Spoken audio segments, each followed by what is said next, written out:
helps to have somebody that has a good feel for that. Nate's really good at doing that, and he handles that in connection with the coaches.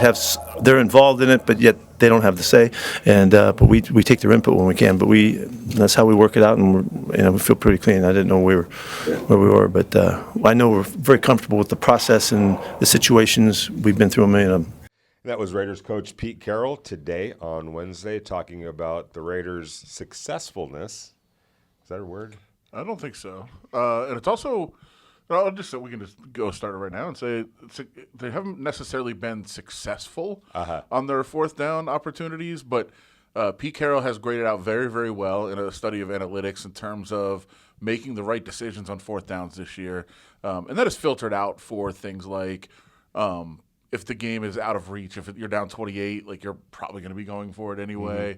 Mm-hmm. It's when the game is within a certain win probability for both sides and it's competitive, do you make the right decisions on fourth down plays? And Pete Carroll, to my surprise, even though I have noticed this year that they've been pretty good in those situations, I thought he'd probably be in the middle of the pack going into the year. I thought he'd probably be near the bottom. I thought he'd be probably in the middle of the pack based on how he's reacted, but he's been right at the top of the league in terms of making right decisions on fourth downs, whether it's going for it or punting. Most cases it'd be going for it. Analytics will tell you to go for it a lot more than most coaches do. But he has made the right decisions. Now, that doesn't mean they work out, doesn't mean that they get the fourth down, but you're giving your team a better chance to win with the decisions that you're making. And analytically speaking, so Pete Carroll was talking about that today. I thought it was interesting to hear that he has evolved in that manner. Yeah, he has a process, and it actually involves his son Nate. Is part of the group that kind of advises him basically on moves to be made in those particular situations, not just those situations. When to throw the red flag, when a lot of different things go into it. It's game management. Yeah, game management, exactly. And as Pete Carroll talked about, what's interesting, and Adam just touched upon it, and probably why you thought that he was going to be the worst in the league in this regard, is because previously, in years past, he only relied on his gut. That's how football coaches made decisions back in the day. But with the advent of more information and more proof and whatever you want to call it, he has evolved, and that's kind of good on him, and that it shows that he's been able to make changes in that regard and go away from what he used to do to what they're doing now. And by the site that Adam was talking about, they're one of the better teams in terms of number one, the decision making. Yeah, number one in that. But I want to go in a little bit of a different direction. By the way, welcome to Vegas Nation First and 10, brought to you by the Las Vegas Review-Journal and Station Casinos STN Sports. I'm Vinny Bonsignore. This is Adam Hill. We cover the Raiders for the Las Vegas Review-Journal and Vegas Nation. Wanted to go in a little bit of a different direction today because it was brought to my attention. I got tagged a whole bunch of times on social media about there's like this notion going around that the Raider beat writers, and we are among them, that the Raiders pre-screen our questions when we talk to coaches and players at the podium, which is what fans get a chance to see live, basically, when they tune in on YouTube, and I guess our site, we do it as well. So there's access for fans to listen in when we're talking to Pete Carroll or Geno Smith or Ashton Jeanty. Those are the only three players, right, that consistently talk to us at the podium. And there's, because I think there's some fans out there that are angry with how things are going. They've got their own questions that they would love to ask these guys, and I get that, totally understand it. And they're thinking, because we're not asking the specific questions that they want us to ask or that they would ask, that must mean that the Raiders are pre-screening our questions. And I'm here to say, and we're going to touch a lot on this today, that's preposterous. It doesn't happen. Adam is the president, right, of the Las Vegas chapter of the Pro Football Writers Association. That is the group that covers the NFL on a consistent basis. He's the president of the Las Vegas chapter.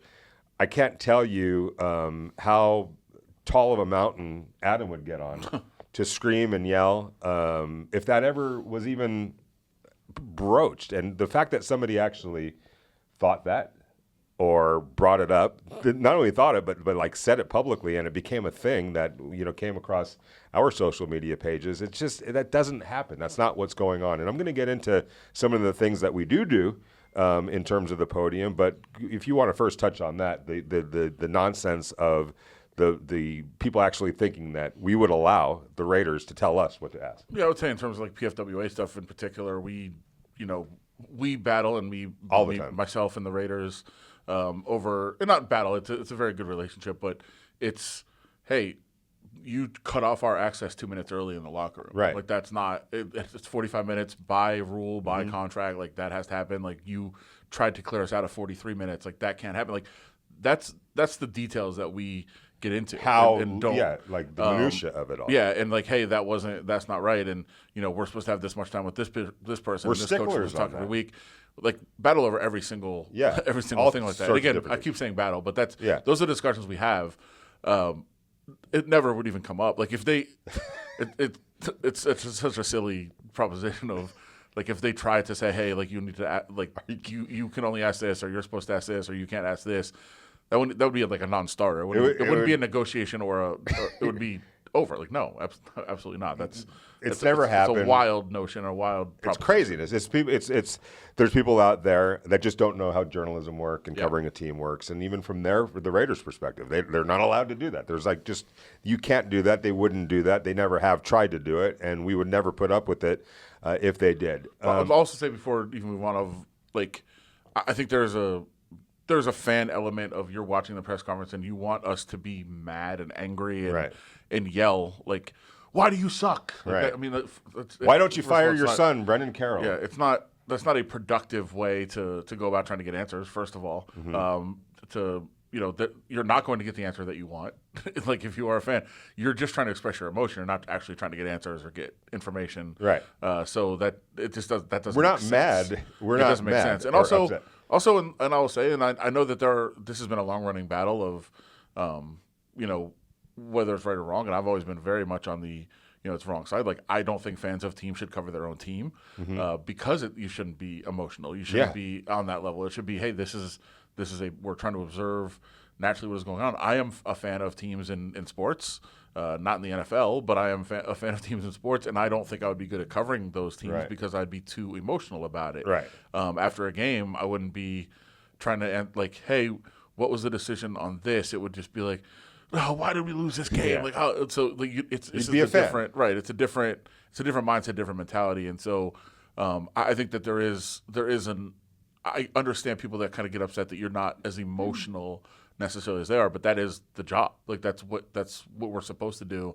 Try to get actual information, not try to express our anger toward. Right.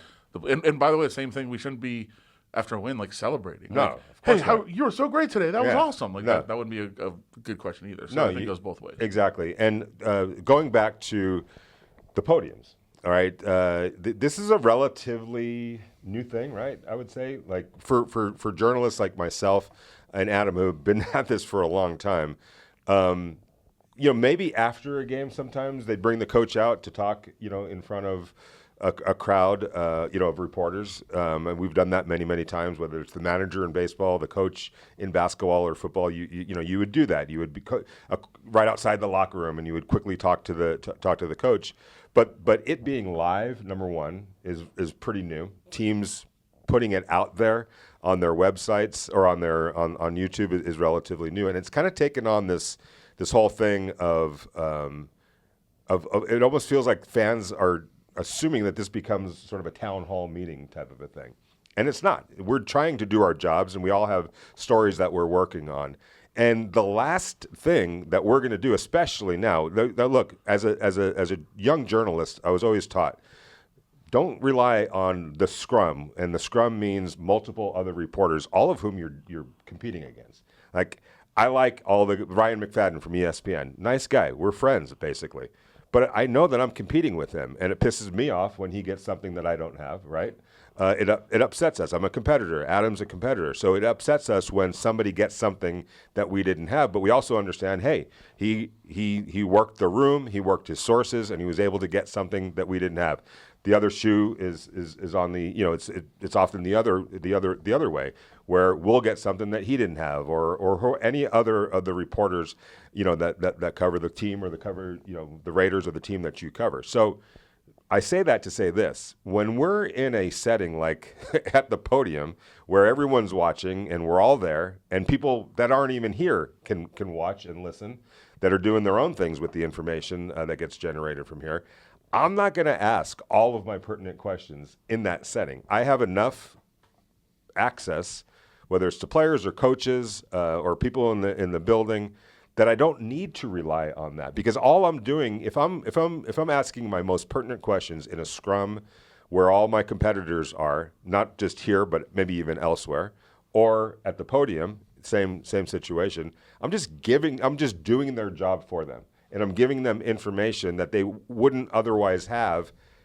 if I didn't ask that question. I'll wait till everybody leaves, or I'll go where the cameras aren't, or I'll text somebody, or there's many different ways that mechanisms that we use to gather information that are way above and beyond the fraction of time that we deal with these guys in those mass settings. And I'm just not going to do that. I'm not gonna give away what I'm trying to do or good solid information by asking a question that everybody can hear. And now more than ever, Adam, because there are people, and I respect everyone that's doing whatever it is that they're doing out there. God bless you. Good luck. It's never anything personal. I've never been that type of a person. So good luck in your career, what you're trying to do. But we know that there's people that are elsewhere that are aggregating our stuff, that are relying on the questions that we ask in those settings to then put their spin on it and riff on it. And we're not here to do their job. So we're not going to ask necessarily questions that they want to ask, because we know that they're sitting back there waiting for that information so that they could, again, put their spin on it, and we'd be just doing their job. So you're not going to see all of the pertinent questions in those types of settings. I don't know if you have different thoughts on that. If you think about, like, if you want to react to my story that I wrote, that, is part of my job, and that, people go to our website to read, that's fine. But if I ask a question. Today, we had a press conference with Pete Carroll. If we ask a question that breaks news in the press conference, by the time we get back to the media room to write it, it's everywhere. Yeah. It's on SportsCenter. It's on blogs. It's on social media. The answer's already out there, and then our story is irrelevant. Right. Like, it's counterproductive to break news in a press conference. Absolutely. Or to get something like that. So, I mean, that's just the reality of the world that it is. Yeah. So I know that the press conferences are live and fans like to watch them and they want to get the most information they possibly can, but that it's just not. It doesn't make sense for us in that regard. And I'll say there are times now that we ask, like, the question to Pete Carroll about fourth down metrics and that sort of thing. I don't think it's any hard hitting breaking thing. No. Like, I don't mind asking that in a press conference, even though, hey, some people, if they want access, they can do it. That is what I'm writing today. But I think that I have some of the information that. I can put context to it, and it's fine to have that quote. That's fine. Yeah. I will say, before I covered the Raiders, I covered UFC for a long time. I'll go to that regard. About 12 years I covered the UFC. They have press conferences. I never once asked a question in a press conference that I cared about the answer to. Right. And I have now. Like I said, today I cared about that Pete Carroll answer because I'm writing a story about that. And sometimes, like, the day-to-day stuff, you kind of have to do that. Yeah. But in terms of UFC stuff, like, all of those were streamed live. All of them were out there. I'm working on stories, behind the scenes. I'm working on talking to fighters, sitting down in their gym, getting quotes from them, that sort of thing. And this is MMA compared to NFL. But I wouldn't want any of my answers, and I'm asking them out there in the public. I want them behind the scenes. I want people to read my story. Like, yes, right. It is a business. We don't want people to read our stories about those sorts of things. I'll just give a concrete example for the Raiders, for fans that are watching. A couple weeks ago, Pete Carroll was asked, and I might have even asked him about a starting lineup on the offensive line, and he declined to answer it, wouldn't answer it. I went and found out the next week. I said, well, I'm not going to ask him that question again. He doesn't want to answer it anyway, but I'm going to find out who is starting this week. And I did, and we wrote that in a story. And, if you want to go read our story, you found out what those answers were. There's like, another... There was the answers out there. It's just you didn't find out in the press conference. And I saw people that were surprised on Sunday when the starting lineup came out, and they were like, oh, this is the starting lineup? I was like, yeah, the story was written on Friday. Right, exactly. Sorry that you just watched the press conference, you didn't read the story, but that is kind of the reality. The other perfect example, there was a report from Tom Pelissero from NFL Network saying that there were errors in Chip Kelly's play calling, right? He was messing up the play calls. I behind the scenes was able to get information from Pete Carroll, basically saying no, that wasn't accurate. Lo and behold, go into the locker room, and there were players that I was talking to that didn't want to be quoted, and that happens from time to time. That were like, yeah, it was happening actually, and I wrote about that. It came out on Sundays in Sunday's paper about some of the dysfunction that was happening and why Geno Smith was having to decipher things in the huddle. So I'm not going to ask those questions. First of all, guys aren't going to want to talk about that in that kind of a setting, and I wouldn't ask that in that kind of a setting. I'm going to find players that I have a relationship with or good rapport with to try to get to the bottom of that, and I'm not going to do that in a setting whether it's my own competitors here at the facility or anyone that's watching, and there's a lot of people watching, just look at the numbers, and a lot of those people have their own sites and are doing their own thing, and God bless you. I respect anyone that's doing a hustle, but I'm not going to ask questions just to help to get a great soundbite for them to use. I'm just not going to do it. Yeah, and the bigger thing to me is that, by the time we're finished answering those questions, it's already out there. And Yeah. so that tells you it doesn't make any sense for us To ask those types of questions. We're not putting on a TV show Right. of, hey, watch him answer the questions. It's just not. That's not what we're there for. No. And I understand that the Raiders produce content by putting that out, and that's fine, but it just doesn't make any sense. Yeah, and here's another thing. It was a lot of people that are hitting me up about questions, playing time. Aiden O'Connell not being the third string quarterback, playing time for this particular player or that particular player. And there was a notion that we haven't asked those questions, and we have. It's not always in front of the cameras. And I'm just going to say whether you agree with the answer or not, and I think some of this is driven by just people are angry or not, or just in disagreement with the answers from Pete Carroll and decision makers. But here's the bottom line, because we've asked this question in multiple times in every various setting that we have. This is how it works with Pete Carroll, whether you want to agree with him and not. And Adam Hill and I have been on record here, and we've written about it, we've talked about it, we've gone on podcasts, on radio shows, et cetera, this very podcast, expressing disagreement over that. But the fact of the matter is, every week, Pete Carroll approaches each week as if the game on Sunday or Thursday or Monday or whenever it is, the next game, is a championship game. And so he's going to use practice, use the classroom, use everything, every means at his disposal in the days leading up to that game to decide what the depth chart's going to look like for that game. Who's going to play? Who's going to start? Who's going to be in the rotation? It all comes down in to his and his staff's assessment of who gives the Raiders the best chance. So if you want to know why Aiden O'Connell has been the emergency quarterback the last couple of weeks since he's been activated, it's because in their eyes, Kenny Pickett is the better option at the number 2 quarterback. Why is Geno Smith starting and getting all the time? Because in their eyes, he gives them the best option to win games. And obviously, there's a wide disparity between he and the other 2 quarterbacks, Kenny Pickett included. That's why he's getting the time that he gets. That's why Geno Smith continues to get put out there and continues to stay in there. Because in the coach's eyes, whether you want to agree with it or not, and in some cases we've disagreed with it, that's what he bases it on. Now, our disagreement has always been, you're not playing a championship game every week. It's no longer that.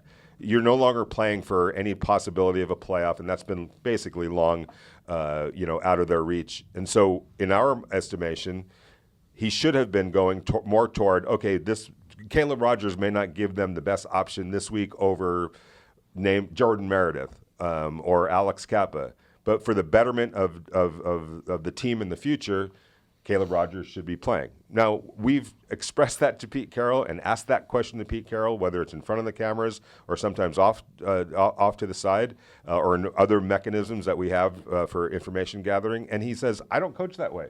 He said it over and over and over again. So that's the answer to that. And so no matter how many times you want us to ask about why is Geno Smith playing over Kenny Pickett, that is the answer. It's as simple as that.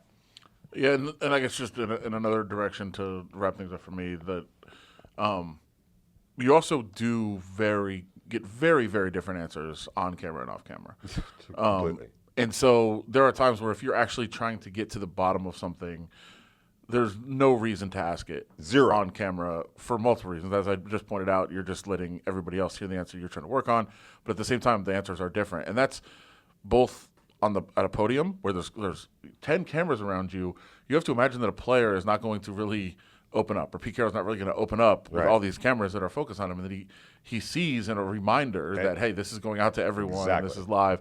You're going to get a very different answer behind the scenes in most cases. And that's even with a camera in the locker room. You know, we've had this discussion that we obviously have video. We're on video right now, and we have a great video team here that works with us. But like, if I'm really trying to get a story and trying to talk to somebody, their answers are going to be very different if it's me holding a recorder like down just away from them.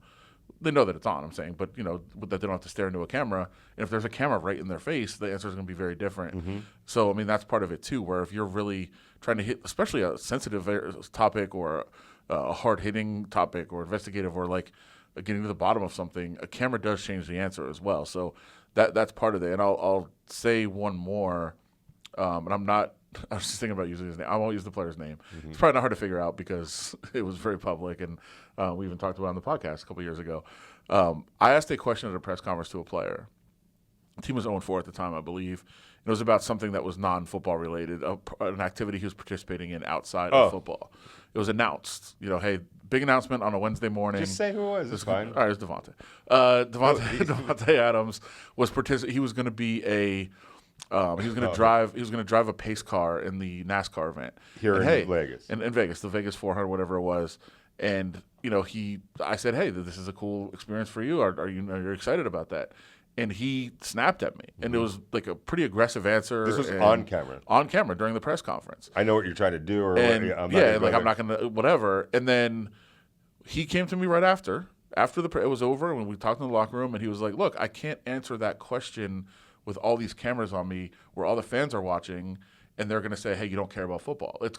Somebody's going to take that clip, and they're going to say Devontae Adams is talking about NASCAR and racing, not talking about football. Yeah, I can't do that." He's like, if you need an answer, here's the answer to your question for your story. But you have to understand that fans are watching this, and they're going to think I'm not focused on my game. And I am focused on my game.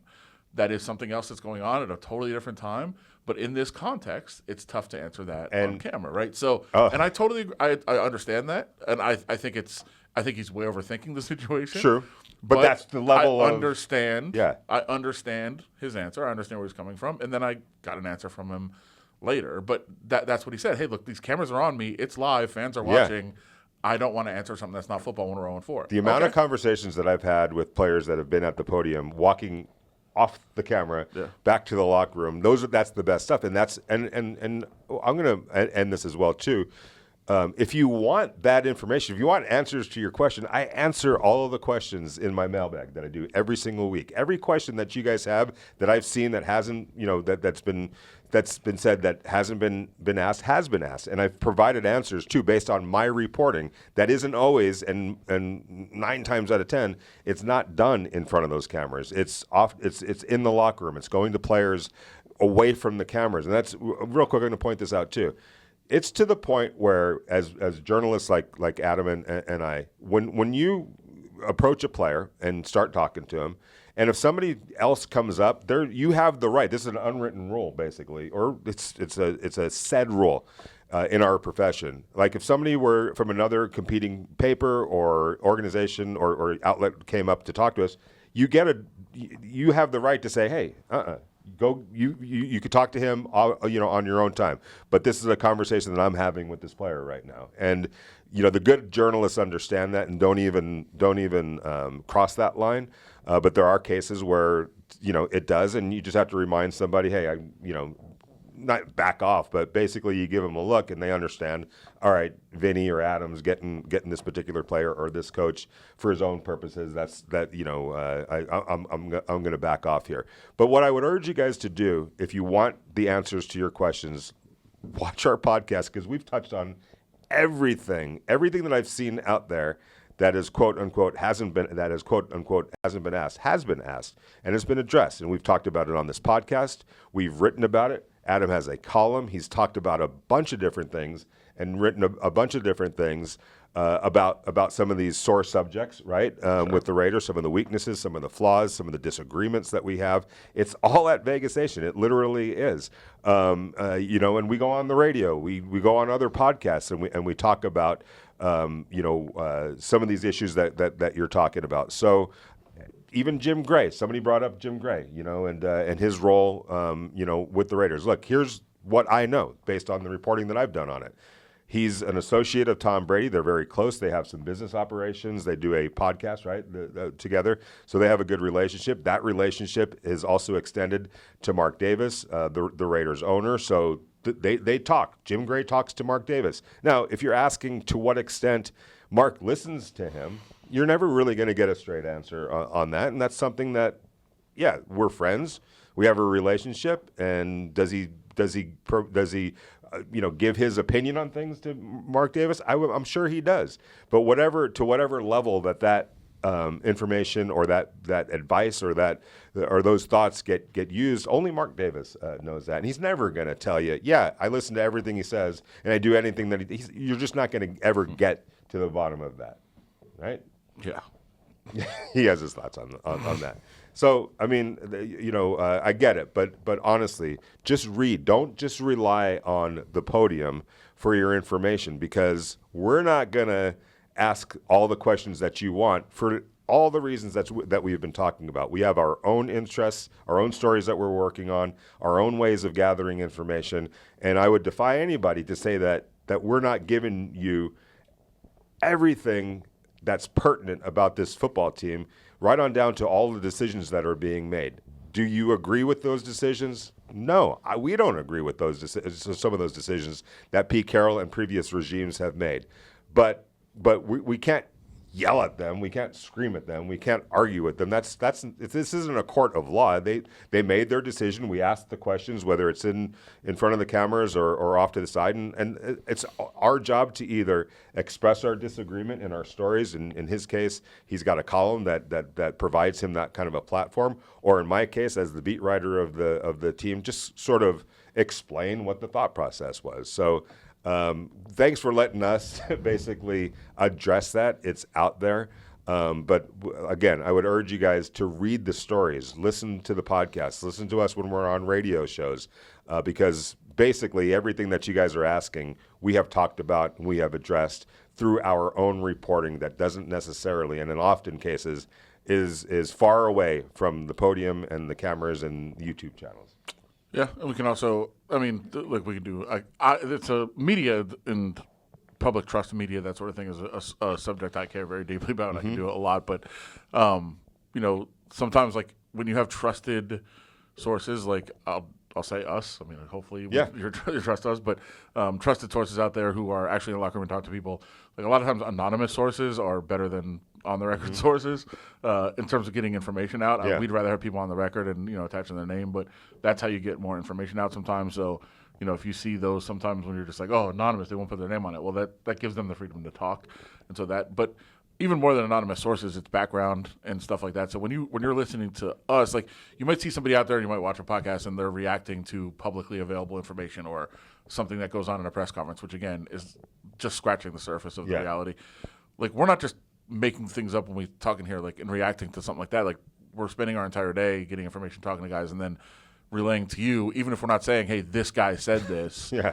It's coming from we're not somebody talking inside, out of our ears. Right. So it's coming from somebody inside the building. So that's why I would think, and again, not to pat ourselves on the back, but that is, it's not just straight opinion. Like we'll offer our opinion here, but a lot of it is also informed by what is being said, not on the podium, but just in the locker room, things like that. Yeah, absolutely. And also, I guess this is the notion that we're scared to ask questions is just beyond ridiculous. We're not asking some of those questions in that setting. That doesn't mean we're scared. If you saw the text messages and the bluntness on both sides, like Adam was saying, that what you get after the cameras have stopped rolling is far more pertinent and far more informative and far more just telling than what you're going to get there. So there are. And it's important to say, because when you say that, it sounds like then we're keeping that information from you. Like we're not. We then put those in our stories, and then we relay it to you in the podcast. And, like, the information is getting to you. Yes. It's just that's how it's getting filtered out, not through a press conference. It's not going to happen at a press. It's rarely going to happen at a press conference.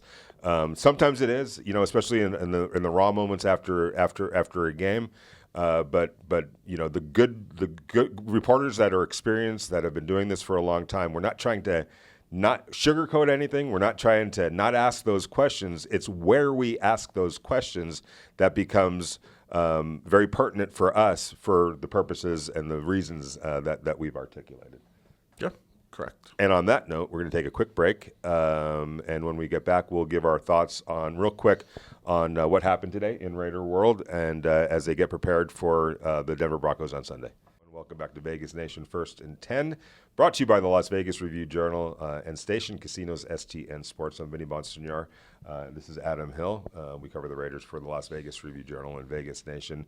Thanks for letting us bend your ear earlier. I just felt it was important to try to give you guys some insight on how we do our jobs and some of the challenges of doing the jobs and some of the decision-making that we make in when we ask some of those questions that you guys have been referring to. They have been asked. It's just not always going to be in front of the camera, and I think we did hopefully a decent job of explaining why that might be. But by no means is the information not getting to you.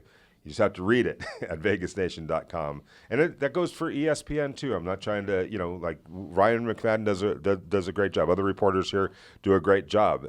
So seek your information through those stories and some of those videos that they do as well, the guys that are here and the women that are here day in and day out, because you're getting good information. It's not just the headline. It's not just a soundbite. And it's certainly not just at the podium. That is the last place that you're going to get, as Adam said, really breaking, hard-hitting news. It just doesn't work that way, especially in today's media. Any thoughts on today? And Michael Mayer, we'll find out later today what his status was. Missed the game on Sunday with a injured ankle. So did Jordan Meredith. So the Raiders are trying to get healthy. But I don't know. At this point, do you think it should just be Caleb Rogers out, Caleb Rogers out there for at guard? And I think so. I thought that the tape was pretty good on him. I thought he had some disappointing reps, but he said that after the game, and he said when I talked to him after the game, he said he thought he did really well in run at times, and then his pass protection is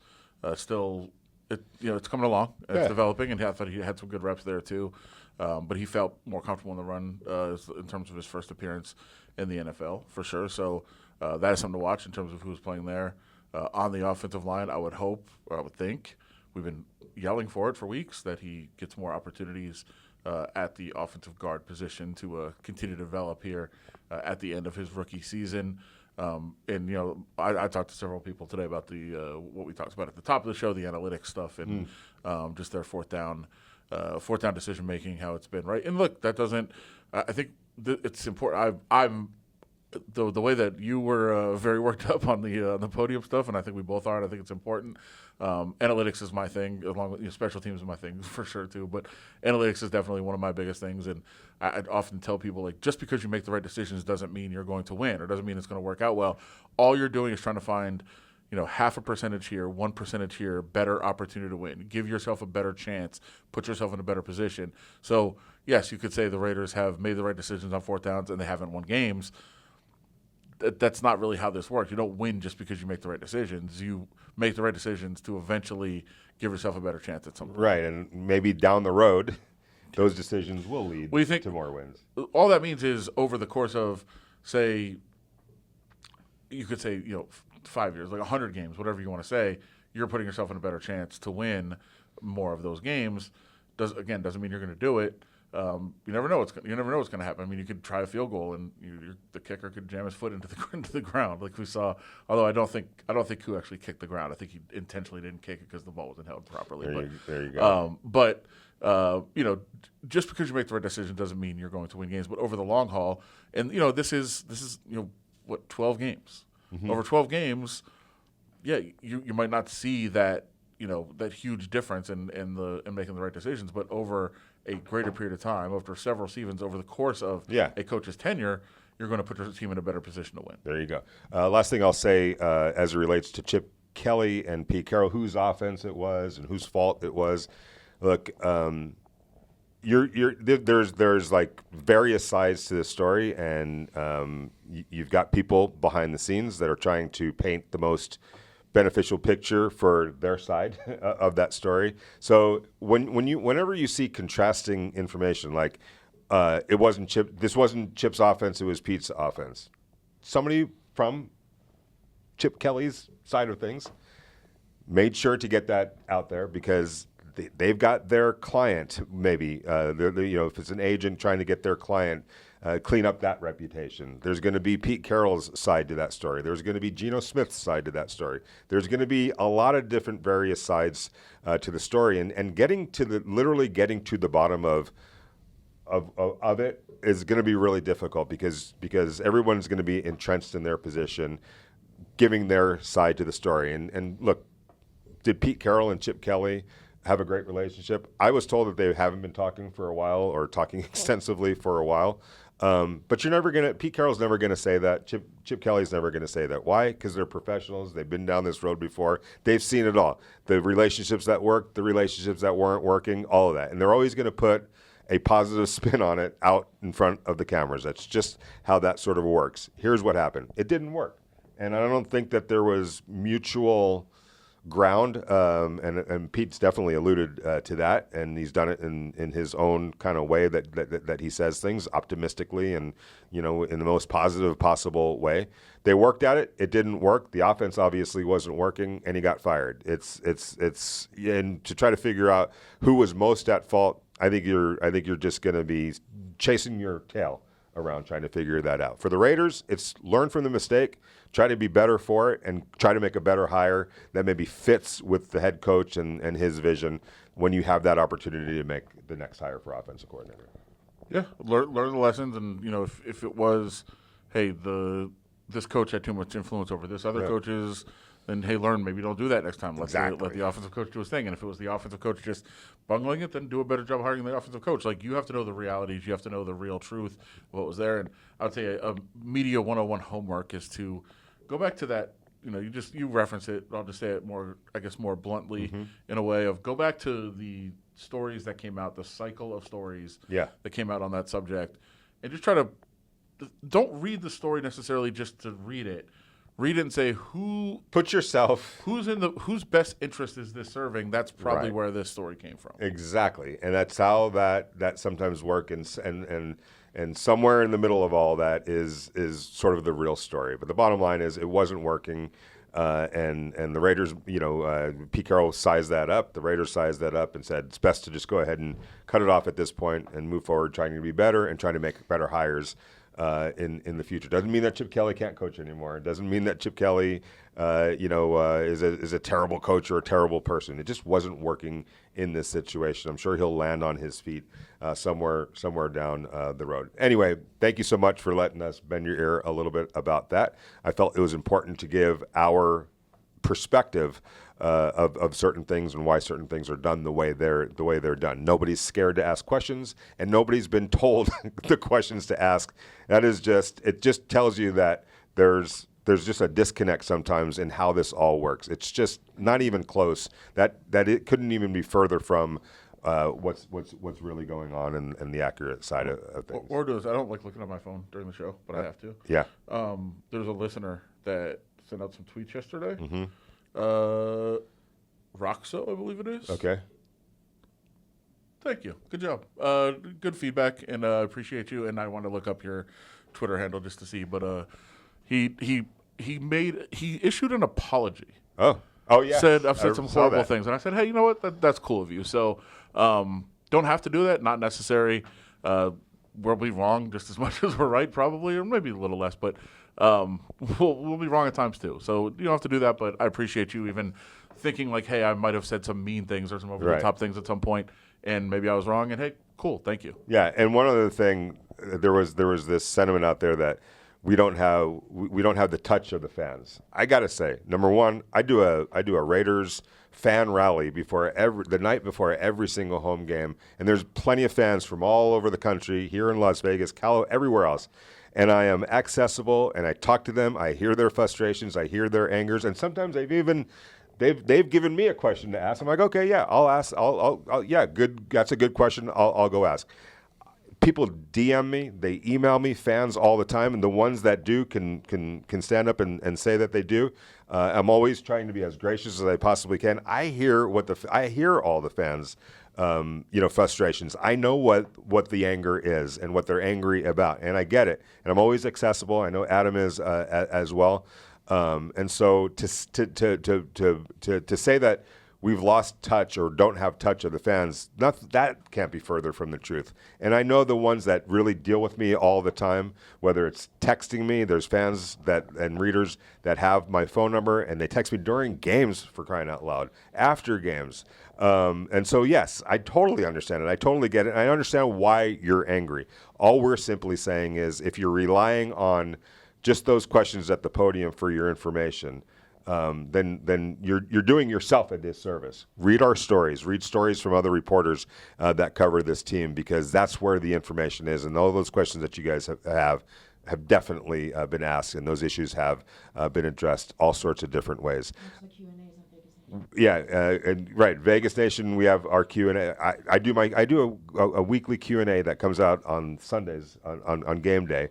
And all of those questions that I've seen that have been said weren't asked have been asked. Why? Because the fans ask me those questions, and 99% of the time I've already, I've gotten to the bottom of it with my sources and in my questioning. And if I don't, I'll wait to ask that question to somebody, and then I'll circle back to it in my next mailbag. So keep them coming. We want all those questions, and we hear you and we understand it. And we want to thank you guys for your support. The numbers are through the roof. We truly appreciate it. Keep on listening. Keep on spreading the word.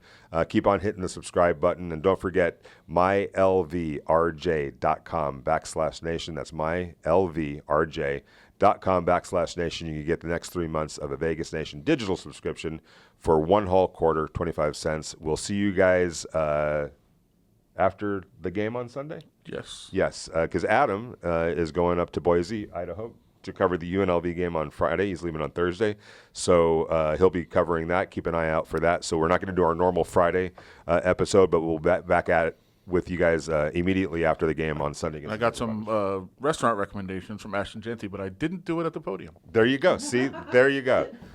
Yeah, these guys actually do have some pretty good. Whenever you're going to a college town of a player, that's the best person to hit up. I've done it a bunch of times, and they're generally right. Yeah, they know. For sure. They know the good hookups. All right, you guys, enjoy the weekend, and we'll see you the week and the weekend, and we'll see you Sunday after the game against the Broncos.